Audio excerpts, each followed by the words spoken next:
So really, Casagrande Consulting, before the transition into the Casagrande Institute, was board leadership and compensation effectiveness. Board effectiveness by the former president, leadership effectiveness both in presidential evaluation and executive coaching, and compensation effectiveness mostly in exec and faculty comp. I partnered with a third party on staff compensation, but for the most part, for the 15 years of the firm, we were primarily a compensation consulting firm with the niche in higher education. So that's even before we get to Viterbo University, it's quite a There journey. was a specific need within the smaller institutions of higher education to serve them at an affordable price. And it became clear to me actually on the first day, April 2nd, 2009, when I had a proposal to a small liberal arts college that was issued under my prior employer.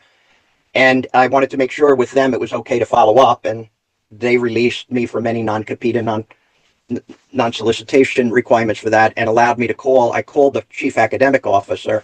And it was Wagner College in Staten Island, and I spoke to the provost and basically said same process, half the price, and sold the project on the first day of my company. So it went from 100,000 to 50,000, but that pricing model was very much needed. The large firms really couldn't size their services to the smaller institutions, and that was our model. We were going to be top consultants at an affordable price. So for those smaller schools who often are in desperate need of help at times, they need someone who can address. And I would imagine as you did more of that, you became even more expert, not only in your compensation piece and your leadership piece, but in the challenges faced by smaller institutions. Our business model requires that before we think about what we do, we understand the business of our clients, and the business of small colleges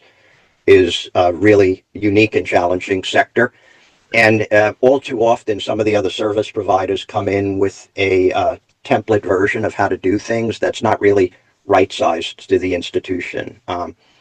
We're doing work in a broad spectrum, everywhere from seminaries to R1 institutions, but the bulk of our business is in smaller private not-for-profits. We have not worked with public universities in any extensive fashion, primarily because of the challenges with procurement.